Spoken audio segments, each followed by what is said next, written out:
नमस्कार दोस्तों, आप सभी का एक बार फिर से स्वागत है हमारे चैनल जतिन लाइफस्टाइल में। आप सभी को करवा चौथ की हार्दिक शुभकामनाएं। एक समय की बात है, एक साहूकार के 7 बेटे और एक बेटी थी। कार्तिक मास की कृष्ण पक्ष की चतुर्थी तिथि को साहूकार की सभी बहुओं ने, बेटी और पत्नी ने करवा चौथ का व्रत रखा। जब साहूकार के बेटे भोजन करने बैठे तो अपनी बहन से खाना खाने को कहने लगे। तब वह बोली, भाई अभी चांद नहीं निकला, मैं चांद की प्रतीक्षा करूंगी। चांद को अर्घ देखकर ही भोजन कर सकती हूँ। साहूकार के बेटे अपनी बहन से बहुत प्रेम करते थे। वो बहन को भूख से व्याकुल नहीं देख पाए। उन्होंने नगर के पास की पहाड़ी पर एक दीपक जलाया और उसे चलने के आगे रख कर बहन को कह दिया, बहन चांद निकल आया है, अब तुम अपना व्रत खोल सकती हो। साहूकार की बेटी अपनी भाभीयों से कहने लगी, भाभी चांद निकल आया, चलो अर्घ देकर भोजन कर लेते हैं। सभी भाभियां बोली, नहीं बाई जी, ये तो आपका चांद निकला है, हमारा चांद निकलने में अभी समय है। भूख से व्याकुल वो चांद को अर्घ देखकर वो भोजन करने बैठ गई। जैसे ही पहला निवाला खाने लगी तो उसे छींक आ गई। दूसरा निवाला खाने लगी तो उसमें बाल आ गया और जैसे ही तीसरा निवाला तोड़ा तभी ससुराल से बुलावा आ गया, पति बीमार है, कैसी भी हालत में हो तुरंत ससुराल पहुंचे। उसकी माँ उसको विदा करने के लिए बक्से में से कपड़े निकालने लगी। बार बार बक्से में से काले और सफेद कपड़े निकलने लगे। तब माँ घबरा गई और बेटी से बोली, बेटा रास्ते में जो भी छोटा बड़ा मिले उसके पैर छूती जाना, और जो कोई भी बूढ़ सुहागन होने का आशीर्वाद दे तो वहीं अपने पल्ले में गांठ बांध लेना। वो बोली, ठीक है माँ। ऐसा कहकर वो अपने ससुराल की ओर चल दी। चलते चलते रास्ते में उसे जो कोई भी मिलता वो उन सब के पैर छूती गई। सभी ने उसे खुश रहो, खुशी रहो, पीहर का सुख देखो, इस तरह आशीर्वाद दिया। जैसे ही चलते चलते अपने ससुराल पहुंच गई, ससुराल के आंगन में छोटी ननद खेल रही थी। जब उसके पैर छुए तो उसने आशीर्वाद दिया, सदा सौभाग्यवती रहो, पुत्रवती हो। ये सुनकर ही उसने अपने पल्ले पर गांठ बांध ली और अंदर गई। और अंदर जाते ही देखा कि घर के आंगन में उसके पति का शव रखा है और उसे ले जाने की तैयारी हो रही है। वो बहुत रोई। जैसे ही उसके पति को ले जाने लगे वो रोती हुई बोली, मैं इन्हें कहीं नहीं ले जाने दूंगी। जब कोई नहीं माना तो साथ जाने की जिद करने लगी। उसकी जिद के आगे हार कर सब ने कहा, ले चलो इसे साथ में। वो साथ साथ शमशान भी चली गई।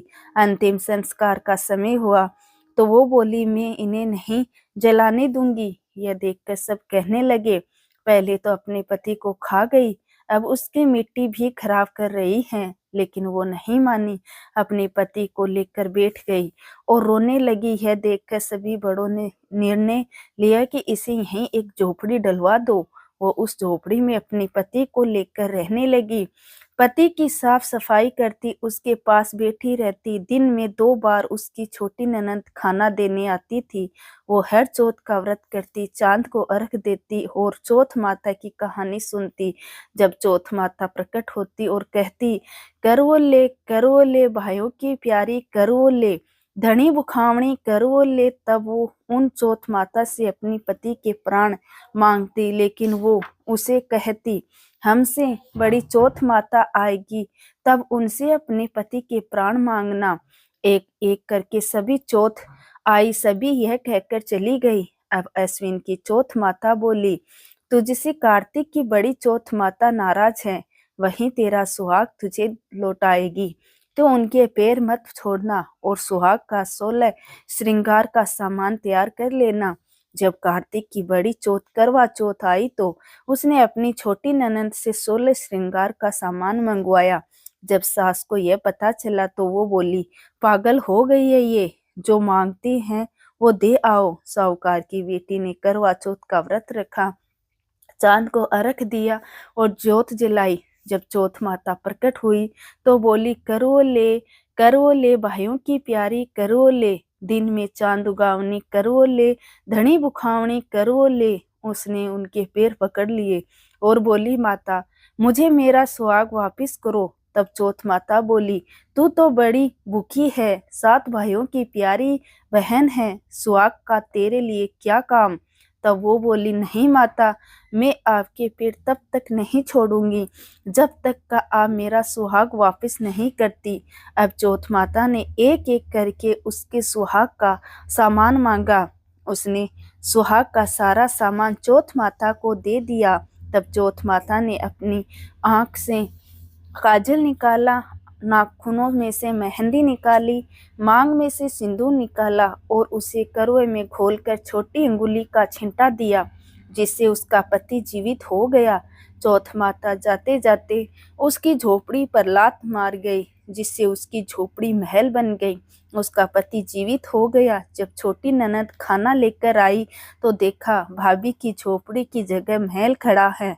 वो दौड़ी दौड़ी छोटी ननद के छोटी ननद के पास गई और बोली, बाईसा आपका भाई वापस आ गया, जाओ सासू जी को कहो गाजे बाजे से हमें लेने आए।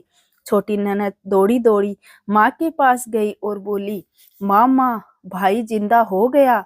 माँ बोली, भाभी के साथ तेरा भी दिमाग खराब हो गया है। वो बोली, नहीं माँ, मैंने देखा, सच में भाई जिंदा हो गया है। सभी घरवाले गाजे बाजे के साथ अपने बेटे को लेने पहुंचे। बेटे को जिंदा देखकर सास बहू के पैर छूने लगी और बहू सास के पैर छूने लगी। बहू बोली, माताजी देखो आपका बेटा वापस आ गया।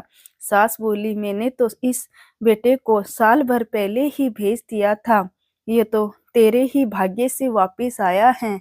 हे चौथ माता, जैसा दुख पहले साहूकार की बेटी को दिया वैसा किसी को भी मत देना, और जैसे बाद में उसे सुहाग का वरदान दिया वैसे इस कहानी को कहते, सुनते और हुंकार भरते सब पर अपनी कृपा बनाए रखना। जय चौथ माता की।